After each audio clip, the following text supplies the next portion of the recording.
UPP की तैयारी करने वाले हमारे सभी प्यारे स्टूडेंटों का स्वागत है हमारे चैनल एसएससी ड्रीम स्टडी पर। आज हम देखेंगे यूपी पुलिस एग्ज़ाम जो 2024 का है, उसका जो एग्ज़ाम 18 अगस्त को हुआ, उसके सेकेंड शिफ्ट के एनालिसिस। अब क्या है, आपको बता दें कि फर्स्ट शिफ्ट की जो एनालिसिस है वो हमने करा दी है। यदि आपने उसे न देखा हो तो उसे जाकर अवश्य देखें। इस चैनल पे आपको वो वीडियो उपलब्ध है, फर्स्ट शिफ्ट की एनालिसिस। अब देखिए इसमें क्या है कि यूपी पुलिस का जो एग्ज़ाम हुआ है 18 अगस्त को सेकेंड शिफ्ट वाला, उसके बारे में आज हम प्रश्न आपको बता रहे हैं कि इसमें क्या यूपी पुलिस की एनालिसिस किया गया है, तो क्या क्या प्रश्न ऐसे मिले हैं जो कि रिपीट हुए हैं। और कहने का मतलब है कि एग्ज़ाम बेस पे जो प्रश्न हमेशा बनते हैं उसके बारे में भी ध्यान दिया जाएगा। तो ये सभी के सभी प्रश्न ध्यान देकर बनाए हुए हैं, और जितने भी प्रश्न आज हम बताएंगे उन सबको एकदम तैयार रखिए, क्योंकि हो सकता है क्योंकि जैसे जैसे शिफ्ट बदलता रहता है उस हिसाब से जो पेपर होते हैं वो कहीं ना कहीं क्वेश्चन भी मैच बहुत ज़्यादा करते हैं, तो इस हिसाब से आपको बहुत बड़ा हेल्प मिलेगा। और जैसा कि मैंने बताया कि फर्स्ट शिफ्ट की एनालिसिस हमने कर दिया है, यदि उसे आप ना देखे हो तो जाकर अवश्य देखिएगा। चलिए बिना समय बिताए हम चलते हैं अपने पॉइंट पे। तो देखिए यूपी पुलिस का जो एग्ज़ाम हुआ है उसमें पहला जो क्वेश्चन आपको सेकंड शिफ्ट वाले में जो मिलेगा वो ये ऐसा मिलेगा कि इम्पोर्टेंट में से कि एनपीए का पूर्ण रूप है। तो एनपीए का पूर्ण रूप क्या है कि गैर निष्पादित परिसंपत्तियाँ, यानी गैर निष्पादित परिसंपत्तियाँ जो हैं ये एनपीए का फुल फॉर्म है, यानी पूर्ण रूप यानी फुल फॉर्म है। अब क्या है कि उत्तर प्रदेश के किस ज़िले में शेरा नृत्य मनाया जाता है? तो उत्तर प्रदेश के किस ज़िले में शेरा नृत्य मनाया जाता है भाई? ललितपुर में। व्यापक परमाणु परीक्षण प्रतिबंध संधि का मुख्य उद्देश्य क्या है? तो इसका मुख्य उद्देश्य जो है, किसका मुख्य उद्देश्य? व्यापक परमाणु परीक्षण प्रतिबंध संधि का मुख्य उद्देश्य क्या है? नागरिक और सैन्य दोनों उद्देश्यों के लिए सभी परमाणु विस्फोटों पर प्रतिबंध लगाना, इसका क्या है? मुख्य उद्देश्य। नाम ही इसका है कि प्रतिबंध संधि, यानी कहने का मतलब परमाणु परीक्षण जो ताबड़तोड़ होते जा रहे हैं इसका प्रभाव भी तो पड़ता है। तो इसलिए इन विस्फोटों, जो परमाणु विस्फोट हैं सभी प्रकार के जो हैं, तो चाहे वो नागरिक हो या सैन्य हो, तो इस पर प्रतिबंध लगाने का काम इसका है, प्रतिबंध संधि जो परीक्षण है इसका। अब देखिए आगे है कि अर्जुन पुरस्कार किस क्षेत्र में उपलब्धियों के लिए प्रदान किया जाता है, यानी अर्जुन पुरस्कार किस क्षेत्र में दिया जाता है। सीधा सीधा बात किया जाए तो ये कहा जाए अर्जुन पुरस्कार किस क्षेत्र में दिया जाता है। किस क्षेत्र में दिया जाता है? तो वह आपको खेल में दिया जाता है। इसे जेल ना समझ लीजिएगा, इसे खेल समझिएगा। तो क्या है कि खेल में दिया जाता है। और आगे फिर है कि इंडिया विंस फ्रीडम जो है किसकी आत्मकथा है? तो एपीजे अब्दुल कलाम, जो कि आप जानते थे अब्दुल पाकिर जैनुलाब्दीन अब्दुल कलाम, जैनुलाब्दीन इनके पिता का नाम था। तो इस तरीके से इनके ये ऐसे होते, रामेश्वरम में इनका जन्म हुआ था। ऐसे ऐसे आप जानते हैं कि हमारे देश के राष्ट्रपति थे 14 में, और इन्हें मिसाइल मैन भी कहा जाता है। ऐसी सारी बातें आप इनके बारे में जानते होंगे हमारे आशा से, क्योंकि तैयारी वाले बच्चे तो ऐसे कमज़ोर होते नहीं हैं। आगे फिर देखा जाए तो 2016 के विमुद्रीकरण के बाद आरबीआई को कितने प्रतिशत, यानी 500 और 1000 के नोट प्राप्त हुए?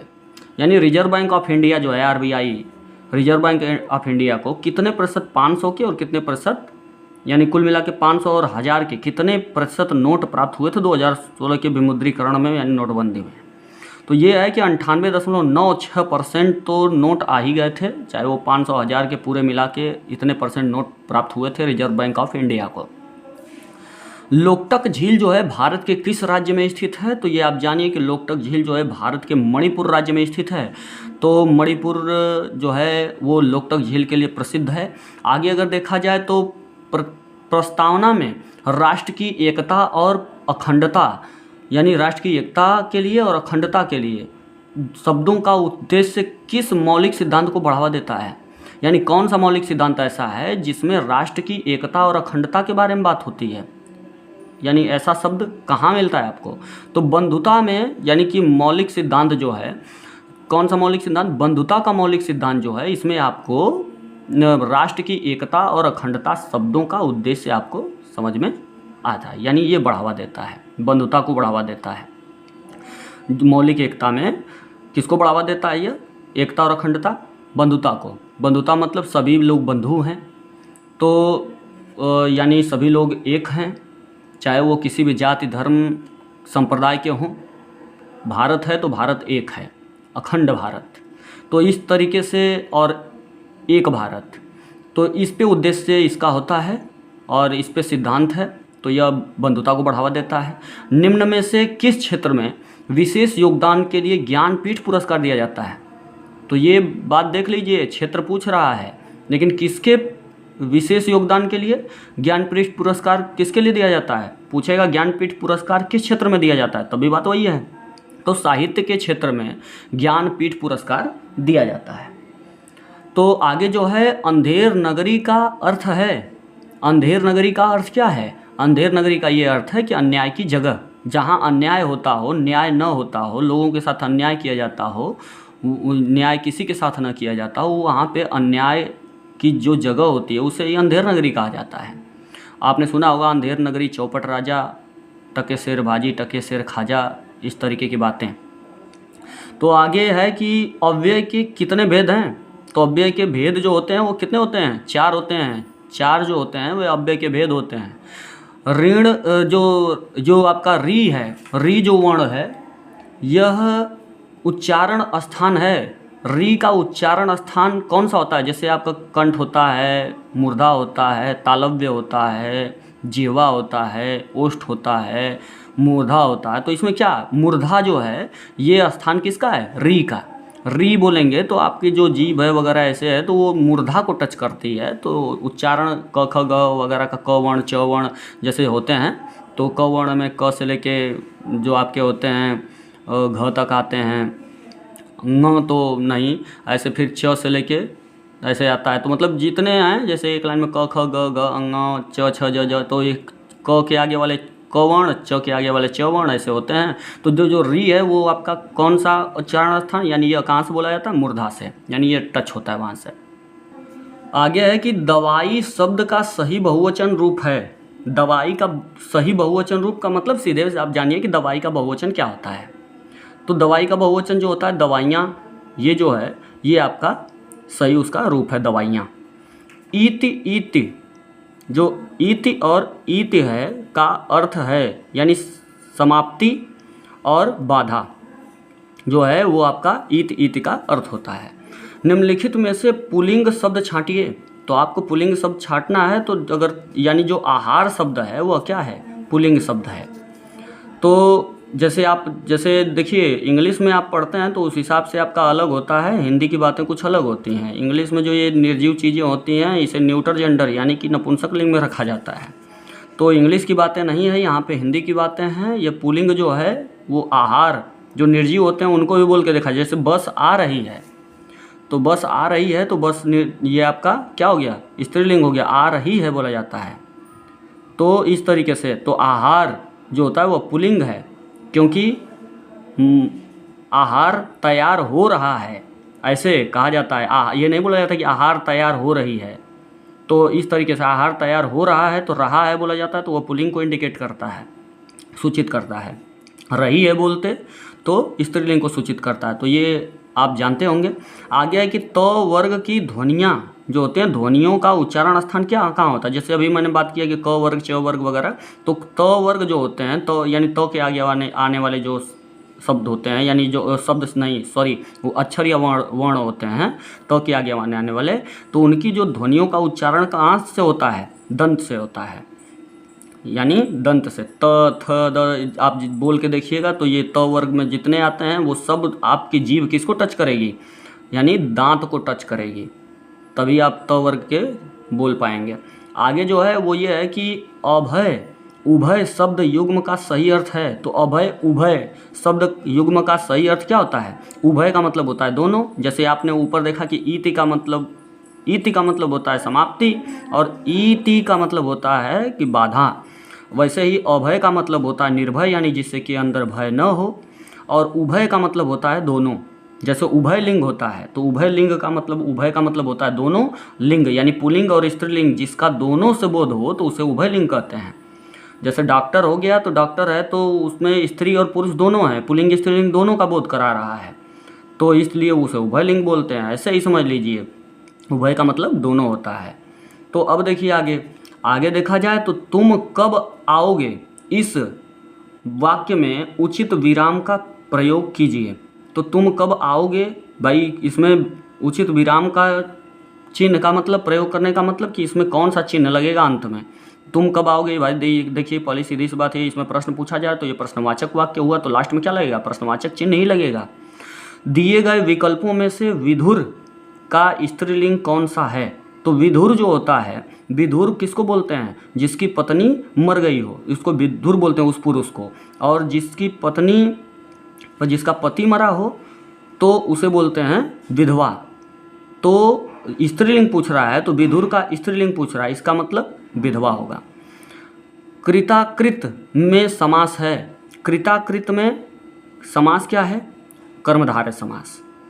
आगे चलते हैं, निम्नलिखित में से कौन सा, यानी कि कौन सा ये जो है अर्ध विराम चिन्ह है, अर्ध विराम, देखिए एक आपका होता है कॉमा होता है, इसको विराम बोलते हैं, ठीक ना। और ये आपका ये खड़ी पाई होता है जिसे पूर्ण विराम बोलते हैं। ये जो होता है अगर इसी कॉमा के ऊपर बिंदु लगा दिया जाए तो ये अर्ध विराम का चिन्ह बन जाता है। तो ठीक है, तो अब आगे आप देख रहे हैं कि 1987 में मगध जो कविता के लिए साहित्य अकादमी पुरस्कार किसे दिया गया, तो किसे दिया गया, श्रीकांत वर्मा जी को दिया गया, आप जानते हैं। आगे है कि निम्नलिखित में से विशेषण शब्द है। तो भाई विशेषण शब्द, ये सुंदर जो शब्द है वह क्या है, विशेषण, यानी जो विशेषण शब्द होता है उसमें आप ये प्रश्न पूछ सकते हैं विशेषण पता करने के लिए कि ये जो संज्ञा और सर्वनाम है वो आखिर कैसा है। तो जैसे मान लीजिए कोई व्यक्ति है तो व्यक्ति कैसा है, तो देखिए सुंदर है, तो ये कैसा का उत्तर मिला, कैसा कैसी कैसे प्रश्न लगा देंगे तो आपको ये सुंदर यानी विशेषण निकल के बाहर आएगा। लेकिन ये विशेषण पूछ रहा है तो विशेषण का मतलब विशेषण किसको, किसकी विशेषता बताता है, संज्ञा और सर्वनाम की। आगे है कि वर्णमाला किसे कहते हैं, तो वर्णमाला किसे कहते हैं, वर्णों के व्यवस्थित समूह को ही वर्णमाला कहते हैं। यानी क के बाद ख आता है तो ख ही आना चाहिए, ग आता है तो ग ही आना चाहिए, उसके बाद यही सीक्वेंस एकदम पूरा होना चाहिए, कोई बीच में छूटना नहीं चाहिए, यानी क से लेके पूरा क ख ग पूरा होना चाहिए। तो इस तरीके से उसे बोलते हैं वर्णमाला। तो अंगारे बरसना मुहावरे का सही अर्थ है, तो अंगारे बरसना जो होता है मुहावरे का सही अर्थ होता है कड़ी धूप होना। यानी अंगार बरसना का मतलब, जैसे इस साल अंगार बहुत बरस रही थी, आप लोग अच्छे से सामना किए होंगे, बहुत एसियाँ लग गई तो अंगार ही बरस रहे थे, तो और भी आगे बरसेंगे अगर वृक्ष पे ध्यान नहीं दिया जाएगा तो अंगार बरसना जो होता है वो किसका होता है, कड़ी धूप होना। यानी कहने का मतलब गर्मी बहुत होना, बहुत तेज़ धूप हो, गर्मी बहुत हो तो उसे अंगार बरसना कहा जाता है। आगे देखा जाए तो ये है कि कानन का पर्यायवाची शब्द है। कानन का पर्यायवाची शब्द जो होता है वन होता है, अरण्य होता है, जंगल होता है, इस तरीके से ये कानन का पर्यायवाची है। जैसे आप रामायण में पढ़े अरण्य कांड, मतलब कि जब वन में गए थे तो अरण्य उसी को बोला जाता है, अरण्य कांड उसमें होता है। वन में जब गए थे राम लक्ष्मण तो इस तरीके से उसको अरण्य कांड कहा जाता है, वन की कथाओं को। तो ये जो है कांति और कलांति का सही अर्थ है, तो कांति का मतलब होता है चमक, ठीक ना, निखार, और कलांति का मतलब होता है थकावट, यानी आप थक चुके हैं तो कलांति। आदि व्याधि का सही अर्थ है, आदि व्याधि का मतलब, भाई व्याधि का मतलब भी समझ में आ रहा है, व्याधि का मतलब कष्ट, दुख, तकलीफ, तो मानसिक कष्ट है। आदि व्याधि का मतलब क्या अर्थ होता है, मानसिक कष्ट, यानी आपके मेंटल प्रेशर, मेंटल सफ़र, यानी आप दिमागी तौर पे बहुत ज़्यादा परेशान हो तो उसे आदि व्याधि कहा जाता है, यानी मानसिक कष्ट कहा जाता है। मुझे बारिश में भीगना पसंद नहीं है, किस सर्वनाम का उच्चारण है, तो इसमें यहाँ पे सर्वनाम, किस सर्वनाम का उच्चारण किया गया है, मुझे बारिश में भीगना पसंद नहीं है, तो उत्तम और प्रथम दोनों सर्वनाम का उच्चारण किया गया है। तो ये आप देख रहे हैं मुझे, ठीक ना, मुझे जो है ये क्या है, उत्तम और प्रथम सर्वनाम का यूज किया गया है। तो आगे जो है निर्वासित में कौन सा प्रत्यय है? तो इत निर्वासित प्रत्यय पूछ रहा है तो अंत में देखते हैं, उपसर्ग पूछे तो शुरू में देखते हैं, तो प्रत्यय पूछ रहा है तो अंत में देखेंगे। निर्वास, निर्वास में इत लगा है या निर्वासित इत प्रत्यय लगा है। अभिज्ञ शब्द का जो है वह समभिन्नार्थक क्या है? यानी समभिन्नार्थक, अभिज्ञ का जानकार, और अनभिज्ञ का मतलब उसका मतलब जानकारी न होना। समभिन्नार्थक मतलब कहने का मतलब उसी के जैसा, सम मतलब समान, तो अभिज्ञ का मतलब होता है जानकार, और अनभिज्ञ कह देगा, न लगा देगा, अनभिज्ञ कह देगा, इसका मतलब मुझे जानकारी नहीं हुई है, यानी जानकारी नहीं हुई, जानकार न होना। चीफ की दावत जो है कहानी के रचनाकार हैं तो भीष्म साहनी जी हैं। तो इस तरीके से ये 32 प्रश्नों की जो एनालिसिस की गई है सेकेंड शिफ्ट के यूपी पुलिस की, तो इससे आप ध्यान से देखें। जितने शिफ्ट का आप होता जा रहा है वो आगे वाले जो बच्चे हैं वो ध्यान से इसको देखते रहें, तैयार करते रहें। क्वेश्चन तो भाई रिपीट हो जाते हैं, तो कभी कभी तो पूरा पेपर ही रिपीट हो जाता है, ऐसा भी हो जाता है किसी शिफ्ट का पूरा पेपर ही लगभग आधा से ज़्यादा मिल जाता है, या कभी कभी पूरा मिल जाता है। इसलिए कोई कुछ कहा नहीं जा सकता क्या होगा क्या नहीं होगा, हो सकता है एकदम डिफरेंट ही मिल जाए, लेकिन एनालिसिस आपका बहुत हेल्प कर सकता है। इसलिए फर्स्ट एनालिसिस जो फर्स्ट शिफ्ट की है और ये सेकेंड शिफ्ट की, दोनों तैयार रखें, एकदम प्रश्नों को समझें किस टाइप के प्रश्न पूछे गए हैं। शुक्रिया।